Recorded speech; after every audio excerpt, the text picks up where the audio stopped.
भानुमति का तीर्थ सेवन, शूल भेद तीर्थ में शबर दंपत्ति का उद्धार और सती भानुमति को कैलाश धाम की प्राप्ति। मार्कंडेय जी कहते हैं, युधिष्ठिर, भगवान शंकर की पूजा करने वाले पुरुष को चाहिए कि वह शास्त्रोक्त 8 मानस मंत्रों द्वारा 8 फूल निवेदन करे। उन फूलों के नाम इस प्रकार हैं: वारिज, सौम्य, आग्नेय, वायव्य, पार्थिव, वानस्पत्य, प्राजापत्य और शिव पुष्प। अब इनके स्वरूप का निर्णय सुनो। जल को ही वारिज समझना चाहिए। मधुयुक्त दूध सौम्य कहलाता है। धूप और दीप आग्नेय पुष्प के अंतर्गत हैं। चंदन आदि वायव्य पुष्प हैं। कंदमूल आदि पार्थिव पुष्प और फल वानस्पत्य पुष्प है। अन्न आदि भोज्य पदार्थ प्राजापत्य पुष्प कहलाते हैं तथा उपासना का ही नाम शिव पुष्प है। इनके सिवा अहिंसा प्रथम पुष्प है, इंद्रिय निग्रह द्वितीय पुष्प और दया तृतीय पुष्प है। इन आध्यात्मिक पुष्पों से सब देवता संतुष्ट होते हैं। राजन, इस हारिण तीर्थ में तपस्या और भक्ति के द्वारा भगवान शिव की पूजा करनी चाहिए। जो ब्राह्मण रुद्र सूक्त, पुरुष सूक्त और अपनी अपनी शाखा के अनुसार गृह्य सूत्र, ईशे त्वा इत्यादि मंत्र, ज्योतिर्ब्राह्मण, गायत्री मंत्र, मधु ब्राह्मण, मंडल ब्राह्मण तथा देवव्रत नाम से प्रसिद्ध दैव्य सूक्त आदि यजुर्वेदोक्त सूक्तों का भक्ति पूर्वक जाप करते हैं, वे भगवान शिव के लोक में जाते हैं। पूर्व काल में वीरसेन नाम से विख्यात एक महापराक्रमी राजा हो गए हैं। वे चेदि देश के स्वामी थे। बड़े बड़े मंडलाधीश्वर भी उनकी अधीनता स्वीकार कर चुके थे। राजा वीरसेन के राज्य में कोई किसी का शत्रु नहीं था, किसी को रोग नहीं होता था और चोर आदि का उपद्रव भी नहीं था। उस राज्य में कहीं भी अधर्म नहीं होता था। सदा सर्वत्र धर्म का ही पालन किया जाता था। राजा अपनी पत्नी और अनेक पुत्रों के साथ सदा आनंद से रहते थे। उनके एक पुत्री थी जो गिरिराज नंदिनी उमा की भांति सुंदरी थी। उस पर पिता माता, भाई बंधु सभी की स्नेह दृष्टि बनी रहती थी। समय आने पर 12वें वर्ष में चेदिराज ने विधि पूर्वक अपनी पुत्री का वैवाहिक कार्य संपन्न किया। विवाह के बाद उस कन्या का पति मृत्यु को प्राप्त हो गया। बेटी को विधवा हुई देख राजा शोक में डूब गए। उन्होंने दुख से पीड़ित होकर रानी से कहा, कल्याणी, यह तो जीवन भर के लिए अत्यंत दुस्सह दुख आ पड़ा है।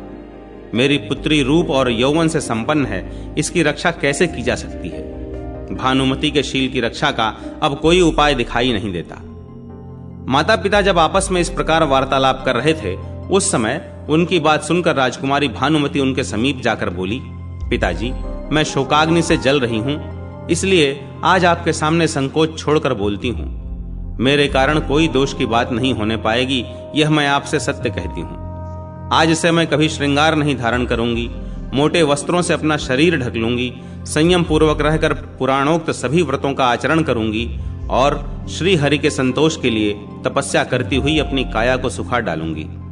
तात, यदि आपकी सम्मति हो तो मैं ऐसा ही जीवन व्यतीत करना चाहती हूं। भानुमति का यह वचन सुनकर राजा वीरसेन स्नेह से कातर हो गए। उन्होंने कन्या की तीर्थ यात्रा के उद्देश्य से बहुत अधिक धन देकर उसे विदा किया।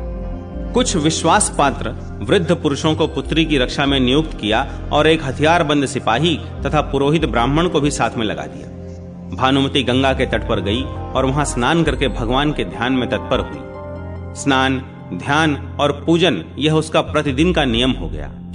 उसकी रक्षा करने में समर्थ जो दास दासियां आदि थे, वे भी उसके पिता राजा वीरसेन की आज्ञा से वहीं गंगा के किनारे टिके रहे।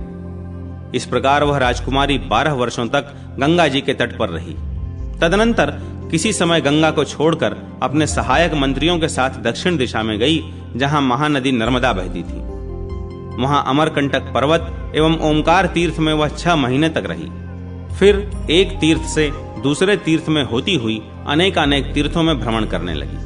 प्रत्येक तीर्थ में स्नान करके भक्तिभाव से पूजन करती हुई वह निवास करती थी। तत्पश्चात वह पश्चिम दिशा में देव नदी और नर्मदा के संगम पर गई।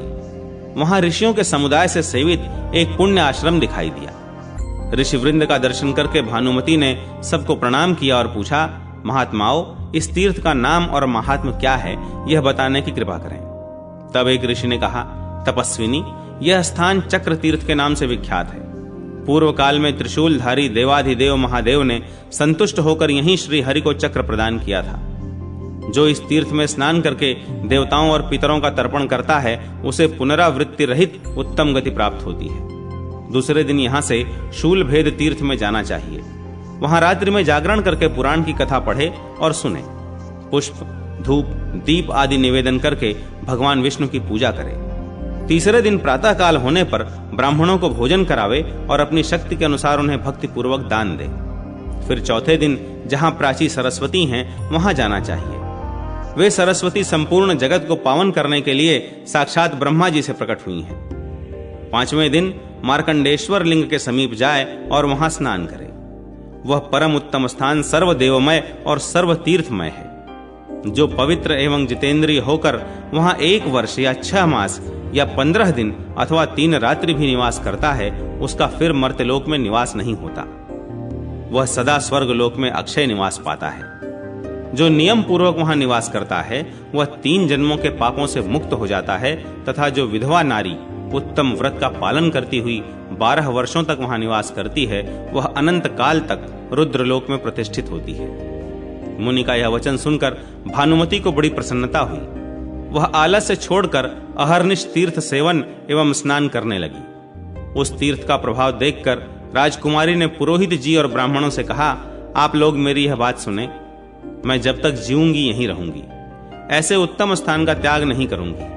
आप लोग जाकर मेरे माता पिता तथा भाई से यह बात कह दें कि भानुमति नियम पूर्वक व्रत का पालन करती हुई इस समय शूलभेद तीर्थ में रहती है और 1-1 दिन का अंतर देकर उपवास करती हुई धीरे धीरे 1 मास तक उपवास करने की चेष्टा कर रही है। वह देवशिला पर रहकर प्रतिदिन भगवान विष्णु का ध्यान करती और भूमि पर ही सोती है। यह संदेश लेकर जब ब्राह्मण लोग चले गए, तब एक दिन 2 शबर वहां आए। वे दोनों पति पत्नी थे।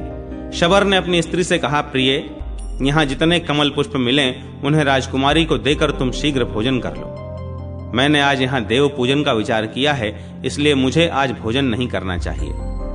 मैंने कभी किसी विधि निषेध का पालन नहीं किया है, सदा पाप बढ़ाया और अशुभ कर्म किया है, अतः आज मैं धर्म का पालन करना चाहता हूँ। शबरी बोली, प्राणनाथ, मैंने किसी भी दिन आपसे पहले भोजन नहीं किया है। जहां तक मुझे स्मरण है, आपके भोजन से बचा हुआ अन्न ही मैंने भोजन किया है। पत्नी का यह निश्चय जानकर शबर स्नान करने के लिए गया। उसने आधे उत्तरीय वस्त्र से स्नान करके सब देवताओं को भक्ति पूर्वक स्नान कराया और देवशिला के पास डरते डरते जाकर खड़ा हुआ। वह मन ही मन भगवान विष्णु का चिंतन करता था। शबरी ने कुमुद के 2 फूल राजकुमारी की दासी के हाथ में दिए। रानी ने उन फूलों को देखकर दासी से पूछा, तुमने ये दोनों फूल कहां पाए हैं? बताओ। शीघ्र जाओ और पता लगाओ। यदि और फूल मिले तो ले आओ। धन देकर कमल के फूल खरीद लाना। भानुमति की यह बात सुनकर दासी शबर के पास गई और बोली, बहुत से श्रीफल तथा फूल मुझे ला दो। शबरी बोली, मैं श्रीफल और विशेषतः फूल दूंगी, परंतु मुझे मूल्य लेने की इच्छा नहीं है। तब दासी लौट गई और रानी से सब बात बता दी। तब रानी स्वयं आई और शबर से बोली, तुम मूल्य लेकर मुझे फूल दो। शबर बोला, देवी, मैं फल और फूल का मूल्य नहीं लेना चाहता। आपको जितनी आवश्यकता हो मुझसे श्रीफल और फूल ले लें तथा विधि पूर्वक जगतपति भगवान वासुदेव की पूजा करें। रानी बोली, मैं मूल्य दिए बिना तुम्हारे कमल के फूल नहीं लूंगी। इन फूलों के बदले में तुम धान्य का यह ढेर ले जाओ। शबर बोला, भद्रे, आज मैं भगवान का चिंतन छोड़कर आहार का चिंतन नहीं करूंगा। देव पूजन किए बिना अन्य किसी कार्य में मेरी बुद्धि नहीं लगती। रानी बोली, तुम्हें अन्न का त्याग नहीं करना चाहिए, क्योंकि सब कुछ अन्न में ही प्रतिष्ठित है। अतः प्रयत्न करके मेरे अन्न को ग्रहण करो। शबर बोला, मैं पहले से आज अन्न न लेने का निश्चय कर चुका हूं। यह सत्य है। सत्य ही संपूर्ण जगत का मूल्य है और सत्य में ही सब कुछ प्रतिष्ठित है।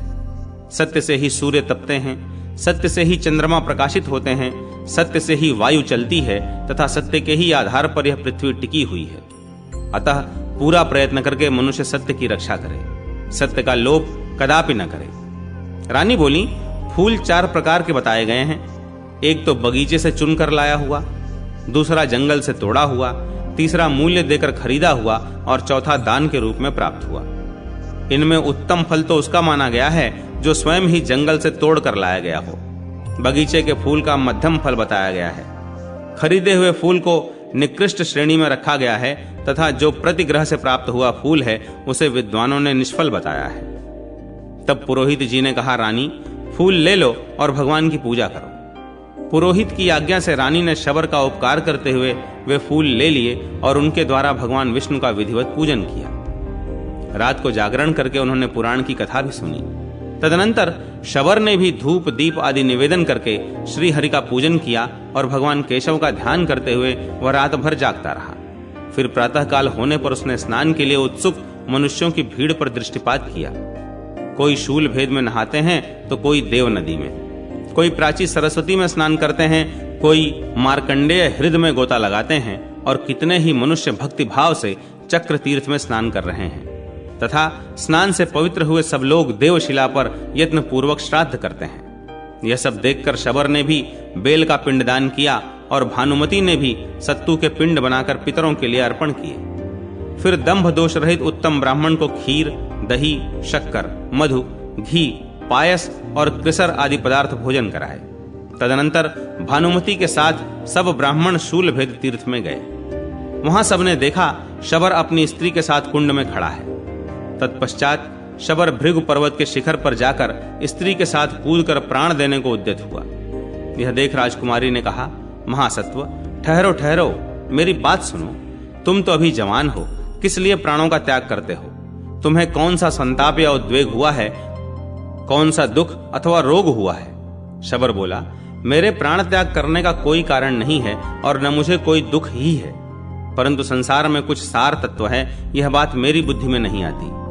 मनुष्य का जन्म बड़े दुख से प्राप्त होता है। इस मनुष्य जन्म को पाकर जो धर्माचरण नहीं करता वह इस थोड़े से दोष के कारण घोर नरक में पड़ता है। अतः तपस्विनी, मैं इस तीर्थ में गिरकर प्राण देना चाहता हूं। राजपुत्री बोली, शबर, अब भी समय है। तुम स्वधर्म पालन करते हुए नाना प्रकार के सत्कर्म कर सकते हो। मैं तुम्हें अन्न, वस्त्र और धन दूंगी। तुम भगवान का ध्यान करते हुए सदैव धर्म का आचरण करो। शबर बोला, देवी, मुझे अन्न और वस्त्र नहीं चाहिए, क्योंकि जो दूसरे का अन्न खाता है वह पाप ही खाता है। राजपुत्री बोली, कंद, मूल, फल का आहार करते हुए उत्तम भिक्षान्न भोजन करके तीर्थों में स्नान करो तो सब पापों से मुक्त हो जाओगे। शबर बोला, देवी, मैंने अपना हित देखकर इस तीर्थ में प्राण त्यागने का विचार कर लिया है। अब मैं सत्य का लोप नहीं कर सकता, यह मेरा निश्चित मत है। आप सब लोग मुझे क्षमा करें। इतना कहकर उसने उत्तरीय वस्त्र से अपने को प्रयत्न पूर्वक बांधा और स्त्री के साथ भगवान का ध्यान करके वह नीचे गिर पड़ा। लुढ़कता हुआ जब आधे पर्वत पर आ गया तब उसके प्राण निकल गए। कुंद के ऊपर जाकर उसका शरीर निश्चेष्ट हो गया। इसी समय शबर अपनी स्त्री के साथ दिव्य विमान पर चढ़कर उत्तम गति को प्राप्त हुआ। तीर्थ का यह महात्म्य देखकर रानी भानुमति हर्ष में भर गईं और मन ही मन कुछ सोच विचार कर कुंड के समीप पहुंची। फिर बहुत से ब्राह्मणों को बुलाकर उन्होंने पूजन किया और उन सब को नाना प्रकार के दान दिए। उसके बाद रानी पर्वत के ऊपर चढ़ गईं। उस दिन चैत्र मास की अमावस्या तिथि थी। पर्वत के शिखर पर आरूढ़ होकर उसने दोनों हाथ जोड़ लिए और सब ब्राह्मणों से इस प्रकार कहा, आप सब लोग मेरे माता पिता, भाई तथा अन्य बंधु बांधवों से यह कहिएगा कि सब लोग मेरी त्रुटियों को क्षमा करेंगे और उन्हें यह सूचित कीजिएगा कि भानुमति शूलभेद तीर्थ में कठोर तपस्या करके शरीर त्याग कर स्वर्ग को चली गई। ऐसा संदेश देकर रानी ने सब लोगों को विदा कर दिया और स्वयं पर्वत के शिखर पर खड़ी हुई। उसने अपने आधे उत्तरीय वस्त्र को खूब कसकर बांध लिया और एक चित्त होकर पर्वत पर से अपने शरीर को छोड़ दिया। वह आधे पर्वत तक गिरकर आई थी। इतने में ही देवताओं और दैत्यों ने देखा भानुमति दिव्य विमान पर आरूढ़ हो कैलाश धाम को चली गई। आदित्येश्वर तीर्थ की महिमा, मुनियों द्वारा नर्मदा का स्तवन और उस तीर्थ में गोदान की महिमा। मार्कंडेय जी कहते हैं, युधिष्ठिर, अब मैं आदित्येश्वर तीर्थ का महात्म्य बतलाता हूं। एक समय दुर्भिक्ष के मारे हुए ब्राह्मण लोग नर्मदा जी के तट पर आए और फल तथा फूलों से भरे हुए एक उत्तम वन में घुसे। वहां से पुनः नर्मदा जी के समीप जाकर उन्होंने दर्शन किया। दर्शन करके कुछ लोग नतमस्तक हुए और कुछ लोग देवी तुम्हारी जय हो, तुम्हें नमस्कार है, ऐसा कहते हुए उनकी स्तुति करने लगे। ऋषि बोले, सिद्ध गणों से सेवित नर्मदा देवी, आपको नमस्कार है। सबको पवित्र करने वाली मंगलमयी देवी, तुम्हें नमस्कार है। सहस्त्रों ब्राह्मणों द्वारा पूजित तथा भगवान शंकर से प्रकट हुई पराशक्ति नर्मदे, तुम्हें नमस्कार है। देवी, तुम स्वयं पवित्र होकर सबको पवित्र करने वाली हो, श्रेष्ठ हो, तुम्हें नमस्कार है। हम पर प्रसन्न हो। शीतल जल से सुशोभित सुखदायिनी नर्मदे, तुम सरिताओं में श्रेष्ठ, पापहारिणी और दयावती हो, तुम्हें नमस्कार है। अनेक प्राणियों के शरीर से तुम्हारे अंगों की शोभा हो रही है। तुम्हारा एक एक अंग गंधर्वों, यक्षों तथा नागगणों को पवित्र करने वाला है। तुम उत्तम वर और सुख प्रदान करने वाली हो, हम सब लोग तुम्हें नमस्कार करते हैं। तुम दुख से व्याकुल प्राणियों को अभय दान देती हो। अनेक देवताओं ने तुम्हारा पूजन किया है। मर्त्य लोक के मानव विष्ठा और मूत्र के समुद्र रूप इस शरीर में डूबे रहकर तभी तक नरकों में निवास करते हैं जब तक कि वेग से चलने वाली वायु के झोंके से उठती हुई उत्ताल तरंगों से सुशोभित तुम्हारे जल का स्पर्श नहीं करते।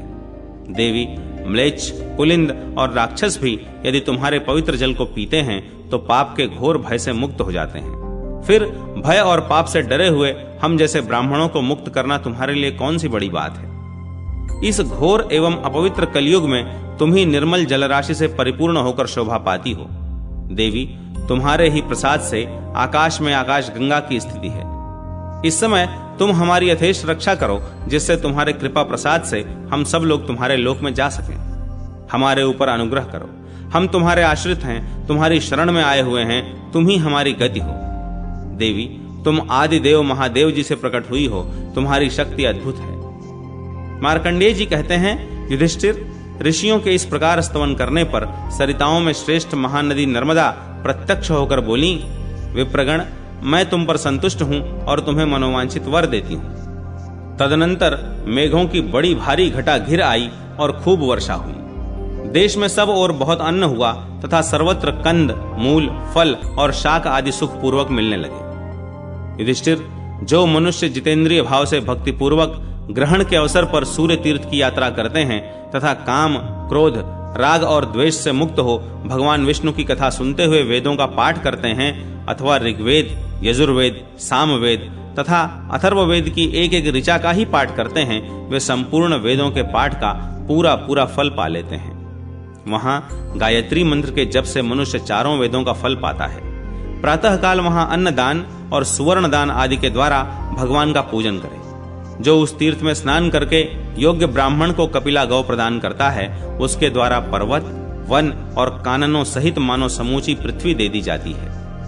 जिसने वहां गोदान किया, उसके द्वारा भूरलोक, भुवरलोक, स्वरलोक, महरलोक, जनलोक, तपोलोक तथा सत्यलोक एवं 21 पातालों का भी दान संपन्न हो जाता है। जो प्रातः काल उठकर भक्ति पूर्वक प्रतिदिन कपिला गौ की प्रदक्षिणा करता है, उसके द्वारा 7 द्वीपों वाली पृथ्वी की परिक्रमा हो जाती है। जो कपिला गौ के पंचगव्य से भगवान शंकर को स्नान कराता अथवा जगदाधार विष्णु, सूर्य या अन्य किसी देवता को नहलाता है और जो 1 वर्ष तक प्रतिदिन क्षत्रिय ब्राह्मण को कपिला गौ का दान देता है, इन दोनों का फल एक बताया गया है। जो कोई भी मन को वश में करके सूर्य तीर्थ में कपिला, कृष्णा, श्वेत रंग या लाल रंग की दूध देने वाली नई गौ को बछड़े सहित ब्राह्मण के लिए देता है तथा ब्राह्मण को विष्णु, अपने आप को भी विष्णु और गौ को सूर्य स्वरूप समझते हुए गोदान करता है, वह स्वर्ग लोक में निवास करता है और ब्रह्म हत्या आदि पापों से भी मुक्त हो जाता है। युधिष्ठिर, धेनुदान से सब पापों का नाश हो जाता है। जो पापनाशक सुरभि संगम नामक पुण्य तीर्थ में भक्ति पूर्वक प्रेत के लिए श्राद्ध करता है, उसके ऊपर भगवान सूर्य और महादेव जी प्रसन्न रहते हैं। धनद तीर्थ का महात्म्य, पूज्य और अपूज्य ब्राह्मण, वृषोत्सर्ग की महत्ता तथा गौतमेश्वर तीर्थ की महिमा। मार्कंडेय जी कहते हैं, राजेंद्र, तदनंतर सब पापों का नाश करने वाले परम उत्तम धन तीर्थ में जाए, जो नर्मदा के दक्षिण तट पर स्थित है। वहां स्नान करने से सब तीर्थों का फल प्राप्त होता है। चैत्र मास के शुक्ल पक्ष में त्रयोदशी तिथि को उपवास करके रात में जागरण करे और परम भक्ति पूर्वक वरदायक भगवान शिव को स्नान करावे। तत्पश्चात भक्ति पूर्वक पूजा करके गीत और वाद्य के द्वारा आराधना करे। प्रातः काल अपने कल्याण की इच्छा रखने वाले पुरुष को ब्राह्मणों का पूजन करना चाहिए। जो ब्राह्मण दान नहीं लेते, विद्या के सिद्धांत का प्रतिपादन करते और निंदा से दूर रहते हैं, उनका भक्ति भाव से भरण पोषण करना चाहिए। धनद तीर्थ के प्रभाव से 3 जन्मों का पाप नष्ट हो जाता है। यह तीर्थ दुष्टों को स्वर्ग देने वाला है और साधु पुरुषों को मोक्ष प्रदान करने वाला है। जो ब्राह्मण संस्कारहीन, आचार भ्रष्ट, नपुंसक, सूदखोर, खेती करने वाले और भेद दृष्टि रखने वाले हों, उनका कोई पूजन न करे। जिसके घर में शूद्र जाति की स्त्री हो, जो भैंसे से हल चलवाते या भैंसे पर भार ला देते हों, ऐसे ब्राह्मणों को श्राद्ध और व्रत में दूर से ही त्याग देना चाहिए। जो काने, कुंड, गोलक और वैद्य वृत्ति से जीविका चलाने वाले हैं, वे भी व्रत और श्राद्ध में वर्जित हैं। यदि अपने पितरों को ऊर्ध्वलोक में भेजने की इच्छा हो तो सदा सर्वांग सुंदर धर्मिष्ठ ब्राह्मणों का पूजन करना चाहिए। जो सदा धर्म चर्चा में तत्पर रहने वाले देवता, ब्राह्मण और गुरुजनों के भक्त, तीर्थ सेवा परायण, मातृभक्त, पितृभक्त, स्वामी भक्त, क्रोध, द्रोह आदि दुर्गुणों से रहित और सब प्रकार के सद्गुणों से युक्त हैं, वे ही मनुष्य स्वर्ग लोक के अधिकारी हैं। कार्तिक और वैशाख की पूर्णिमा को स्नान करके पवित्र एवं जितेंद्रिय होकर भगवान शिव के समीप उन्हीं की प्रीति के लिए वृषोत्सर्ग करे और यह कहे कि इस उत्सर्ग से ब्रह्मा, विष्णु तथा महादेव जी प्रसन्न हों। ऐसा करने वाला मनुष्य भगवान विष्णु के लोक में पूजित होता है। नर्मदा के उत्तर तट पर गौतमेश्वर नामक उत्तम तीर्थ है। महर्षि गौतम ने सब लोगों के हित की इच्छा से स्वर्ग की सीढ़ी के रूप में उस तीर्थ की स्थापना की है। युधिष्ठिर, वहां सब पातकों का नाश करने और स्वर्ग लोक की प्राप्ति कराने के लिए जगत गुरु महादेव जी निवास करते हैं। नर्मदा के दक्षिण तट पर शंखचूड़ेश्वर नाम से प्रसिद्ध तीर्थ है। उस तीर्थ में स्नान करके पवित्र और एकाग्र चित्त हो भक्ति पूर्वक मधु, दही और घी से भगवान शंखचूड़ को स्नान करावे। रात में उनके आगे जागरण करे और उत्तम व्रत का पालन करने वाले ब्राह्मणों का दही भात से सत्कार करे। जो उस तीर्थ में सांप के डसने से भी मृत्यु को प्राप्त होता है, वह भी भगवान शंखचूड़ की आज्ञा से उत्तम लोक में जाता है।